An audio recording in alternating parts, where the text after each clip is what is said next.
Now let's be real, my fish room doesn't always look like that. I mean, I do spend a lot of time taking care of this fish room. I probably spend anywhere from 5 to about 7 hours a week, right in that range, doing maintenance on these aquariums, cleaning, feeding, all kinds of things.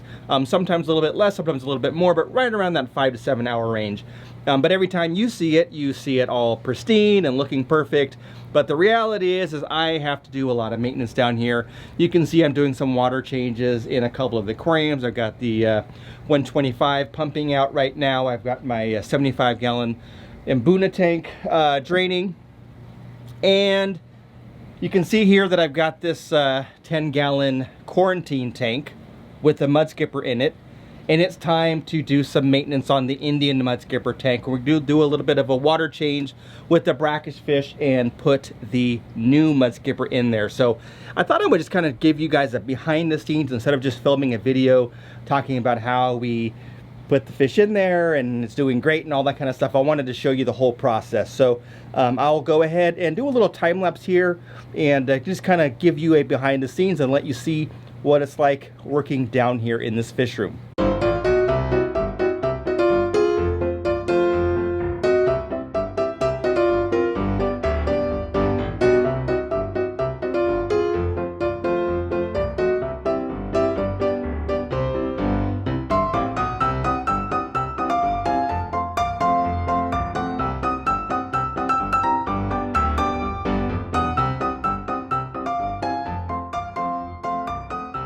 I apologize for the noise. I'm filling water right now. Got fans running and stuff. But I just wanted to pause real quick here and talk a little bit about something about this room down here. So I've been asked before by a lot of viewers, if I weren't a YouTuber, if I didn't have a YouTube channel, would I have so many aquariums? And at first I thought, yeah, I would. I love fish. I started collecting tanks well before I was on YouTube and started, building my fish room before I really focused on having a channel or anything like that. But the reality is I probably wouldn't have a fish room like this, and that's the truth. Really, this fish room, a lot of it's for me. I enjoy this room. My family enjoys this room. It's a great place to hang out. But really, I think a lot of it's for you guys, the viewers, my YouTube subscribers and the people that are viewing these videos, this channel.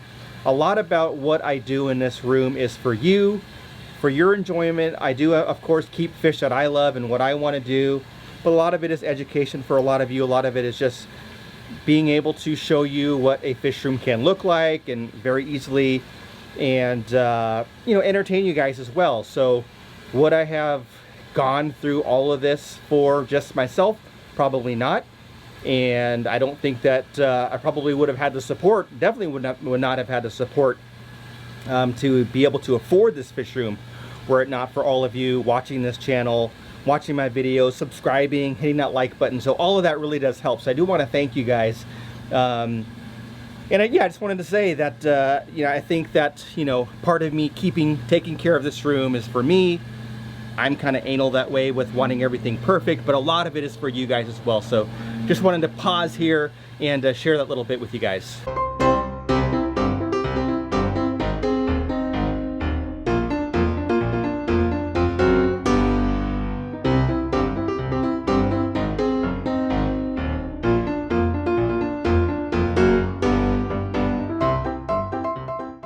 Now it's still the same day. It's just about an hour later. I kind of wrapped up in here and went upstairs, took a shower. That's why I'm wearing different clothes, and just wanted to come back down and kind of wrap up this video. So I did quarantine that mudskipper for over 2 weeks. So I've talked about the necessity of quarantining fish in other videos, and if you want to watch that video, I'll put a link of that up here. But I did talk about quarantining fish and why we do it in other videos. But anyway, so the mudskipper was quarantined for over 2 weeks using the salt method because it is a mudskipper. It does go in and out of the water, so I can't really use medications. The fish behaved phenomenally. It was actually, at first the fish was very shy. It would get very skittish and kind of run away, swim away from me when I would open the lid or come near the tank. And over the last several days, every time I came to the tank and opened the lid, the fish knew that I was going to feed it and did not, jump away or swim away. and would just sit there patiently while I fed him or her. I fed the fish, and the mudskipper was doing very well, healthy, not displaying anything as far as any kind of diseases or injuries or anything like that. So I decided that it was time to put it into the main display tank for my Indian mudskippers. Now, a couple of things that I did is I did a water change, which you saw. One of the reasons why I did a water change is it's just good to do water changes to ensure that you have clean, fresh water for the inhabitants. It's just a lot healthier for everybody. This is brackish water, so it's not clean, fresh water, but clean, salty-ish water. But anyway, so I did a water change in there, one, to have good water quality, but the other reason why I did a water change is I wanted to kind of disrupt things a little bit. Now, I've talked about doing this with other fish like African cichlids as an example, doing water changes when you're adding fish, moving things around when you're adding fish, so that it kind of creates a little bit of chaos, so that when you introduce a new fish, it's not so traumatic to where that new fish is getting picked on all the time, because the kind of surroundings have changed a little bit, or they've been kind of messed up a little bit with the water change. So I did a water change to kind of distract them. I did add a couple of rocks in there, very, very minor decor changes, but just a little bit. But then also that big water change allowed them to kind of worry about the water and not so much the new fish in there. And then I also fed, once everybody was in place and the water was filled up again, I did a feeding. And again, that's to distract them, to let them kind of focus on food rather than each other. And so far, everything has been fine. I have observed this for a while. And when I got done, I kind of just stood there for a while and watched the behavior. There was a little bit of posturing and aggression, which is, they do this all the time with one another. This mudskipper is much smaller than the others. Well, I wouldn't say much smaller, but a little bit smaller than the other Indian mudskippers. But because they are Indians and because the size variance is not going to be too great, one can't predate on the other as an example. Not really worried with too much aggression. Now let's talk a little bit about some of that footage that you saw with me cleaning the tanks. That was all of about 45 minutes, and I'm able to time it because I listen to like podcasts or live streams while I'm doing it, and I happened to be listening to an Aquarium co-op live stream and saw that it was about 42 or so minutes of me from the start of the video till when I was wrapped up and pushed pause on the video and was done in here. And of course, I had that little bit of time when I stopped to do that little bit of video in there. So about 45 minutes total down here, taking care of the 75-gallon Malawi Mbuna tank, 125-gallon Oscar tank, and this 40-gallon brackish Indian mudskipper tank. So not that much time. So again, I spend about 5, 6, 7 hours a week tops.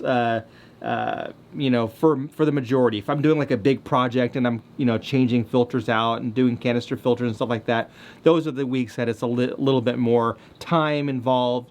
But sometimes it's just like literally like 4 or 5 hours and I'm just doing some water changes and feeding and things like that. As far as feeding, you probably saw me going around. Maybe you did, I'm not sure. But I did feed all the tanks in here while I was doing that time lapse.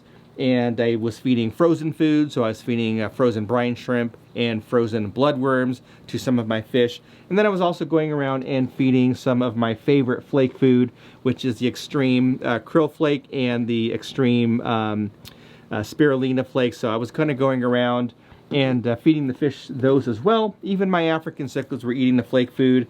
And then for those of you that might have seen me adding chemicals to the aquarium while I was doing water changes, I was using the Fritz ACCR.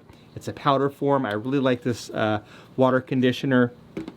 And then I also use the Fritz Complete water conditioner as well, and I just kind of use that little pump thing that comes when you get it from Aquarium Co-op, and I was using that in the Indian mudskipper tanks. So, and then I was using some African cichlid salts and buffers and things like that as well when I was doing the Mbuna tank. So anyway, that is about it. Just wanted to share with you guys an update. Fish is looking great. Everyone's healthy. I obviously will be keeping a close eye on them just to make sure that there isn't any issues, but I don't foresee any problems, and just wanted to kind of share this with you and kind of give you again that behind the scenes thing where you can see kind of, not everything's always shiny and, fancy. Sometimes it's water on the floor and buckets all around and things like that. And so that's just reality, and I try to keep it real as much as possible. If you like this video, give it a thumbs up. As I shared earlier, it really does help my channel. When you do like the video, when you do subscribe to my channel, it really does help. That's all I had for now. Thanks for watching. We'll catch you on the next one. We'll even do a little super behind the scenes where you can see kind of how I film in the setup. So I've got the light set up here, got one of my cameras here. I usually use 2 cameras, but I only used this camera today for the majority of this video. Actually, I did use 3 cameras for this video, but anyway, and then I've just got stuff there you can see, and the mic. So anyway, yeah, just a little bit of extra behind the scenes.